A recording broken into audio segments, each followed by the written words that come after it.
Hello, welcome back to the Bald Book Geek. This is a bit of a different video for me. This is just sort of the fan and culture war that's happening right now, and the media we consume has got my brain thinking, so I want this to be a starting off point. So if you guys want to comment and ask questions or have an opinion, comment away, because I want to know.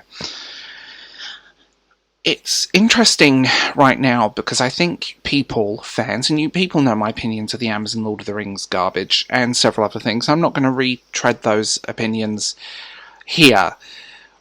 But I think on a wider picture, not my personal thing, my looking at it objectively and looking at it from the outside, I do believe diversity and inclusion is important. But there is a fine line between diversity and inclusion and tokenism. And a lot of it is tokenism. I disagree with race-swapping characters. I disagree with, we must insert this person here because it makes us look good and inclusive, and then it's stunning and brave. And oh god, I'm sick of that phrase. I think on the most basic level, fans, especially in geekdoms and fandoms, are sick of the things they love being obliterated.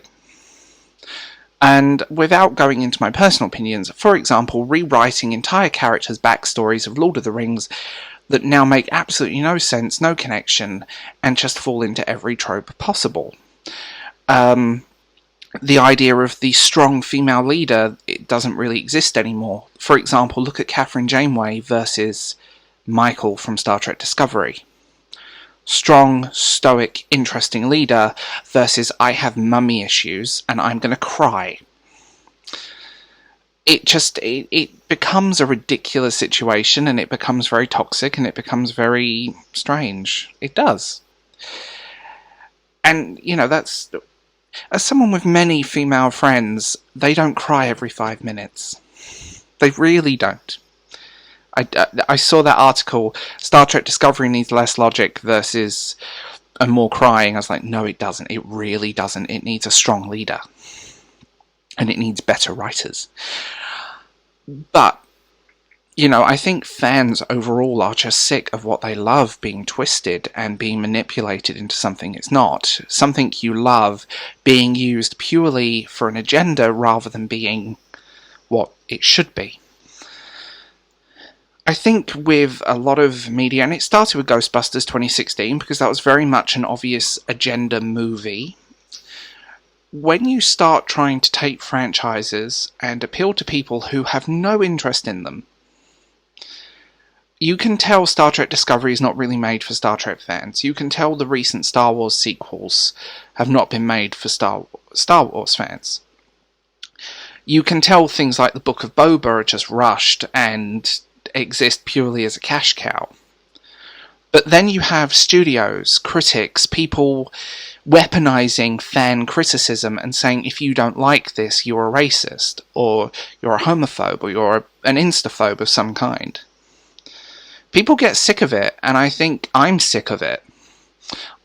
I've criticized Star Trek Discovery. I've been labeled everything for criticizing Star Trek Discovery, where I'm not actually criticizing the cast, because I actually think there's some good actors in that mix. I think the writing is crass and disastrous, but that's a whole different thing. You also end up with this weird disconnect as well, because studios obviously don't care about canon, they don't care about the lore of these worlds and these series that they're taking and ripping apart. They don't, because the lore and the characters and all of this stuff doesn't fit the agenda they want to push. And yes, politics by nature is science fiction, and fantasy features politics. But when you have something, say Lord of the Rings, that is about pre-Anglo-Saxon history, takes elements of Wales and Scotland, and yes, POC, I hate that phrase, POCs do exist within the Middle-earth. They're just not in the story they're trying to tell. There is a whole other thing, there's a whole other area they could go to, and they could bring these great characters in, but they won't, because the more casual fans aren't familiar with them. And it was like that horrible superfans thing, where they were basically just fake. You know, they had no interest in it, they were paid to be there, they were influencers, and no offence, influencer money is nice, but influencers are kind of the bottom feeders of the internet. If your entire thing is dancing in Harry Potter costumes, there's a problem. I think with all media that we consume, fans are so sick of it, they're biting back. They're saying, we're done with this. We're done with this crap. We're done with the stuff that we love being bastardized to a point that it doesn't work. And you see it in video games. The Last of Us 2, they completely changed the narrative that has almost no connection to the first one. It made a horrible game. Horrible story. The fact that making characters, attractive seems to be problematic, or making, I don't know, it's ridiculous when people say, well, Marvel characters, they're desexualizing women. Yeah, but there's lots of shots of men walking around with half their clothes off. Again, equality versus equity, that's a whole different thing. But you end up with this whole mess and stuff that just isn't working. Have people not learned anything from the recent Spider-Man movie? A film with almost little to no political focus, that was focused on characters, writing. Sony doesn't need Marvel. And I've said that Marvel really should have ended the MCU at this point. Because look at the more recent films. I mean, The Eternals was bad. Shang-Chi was bad. Black Widow was bad. That film was embarrassing, to be honest. And when it comes down to it, take a franchise, gut it of everything that it is, bait and swap, gender swap, race swap characters. Am I the only person who thinks that when they do this to characters, it's basically telling people that they're trying to appeal to that there aren't original characters that are good enough? And you see studios doubling down on this stuff. It's all about quotas. It's all about everything else. Like weird casting decisions of The Wheel of Time, for example. That was a weird thing. Like, I don't like those books, but that show is hot garbage. When you can tell that they're just using these characters, comic book writers are a prime example of it.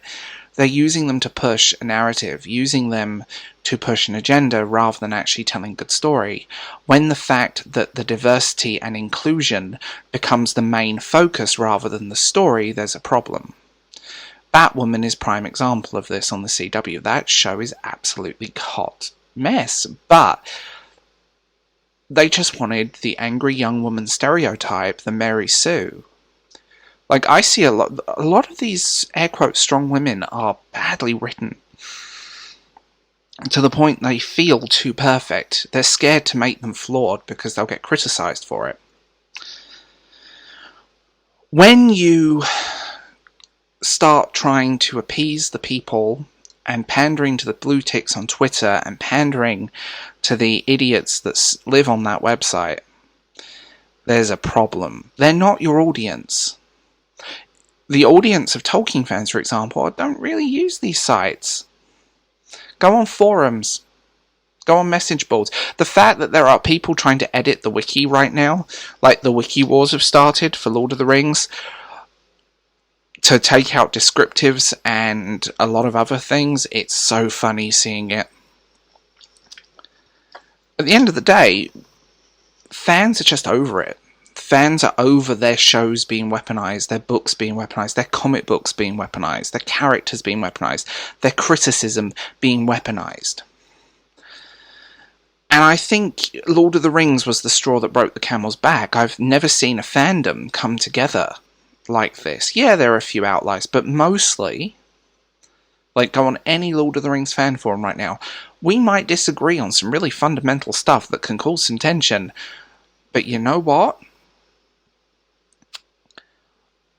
It's brought us together, and it's great fun, actually. Peter Jackson went out of his way to not include any of their opinions or views within the film. And again, you get the comment, well, he changed stuff, he changed characterization. Yes, he did, for the sake of narrative flow. He merged a couple of characters, he edited a couple of characters down for the sake of flow. You cannot put a book on screen in all of it, because that would probably be like a 24-hour long movie if you did it.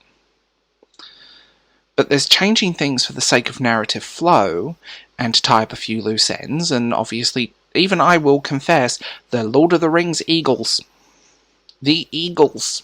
If you don't know what I'm talking about, there are plenty of videos on YouTube. I think fans are just over it. And I think that's why now the pushback has started. That's why everyone is going, well, we don't want this and we're going to make our opinions heard. Especially something as beloved as Tolkien. But again, Star Trek, Star Wars, Marvel, currently DC with the Supergirl thing. That's not a good look. Fans are over it. And it's good that we're fighting back and standing up. It is time to stand as a fan of these properties. It is a time to say something. And it's not going to make us popular. The comments I've got have been absolutely disgusting. And it's interesting how the criticism I've got over my opinions aren't really to do with my opinions, they're to do with how I look. You're attacking my everything. You're attacking my weight. You're attacking the fact that I've got some grey in my beard. You're attacking me on a personal level. And that's not a good look either. If you the minute you say that, or attack people for those reasons, any criticism or argument you had is completely null and void. You're just an idiot.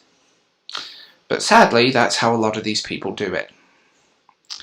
So yeah, I'm probably going to get in trouble for this video, but I don't actually care.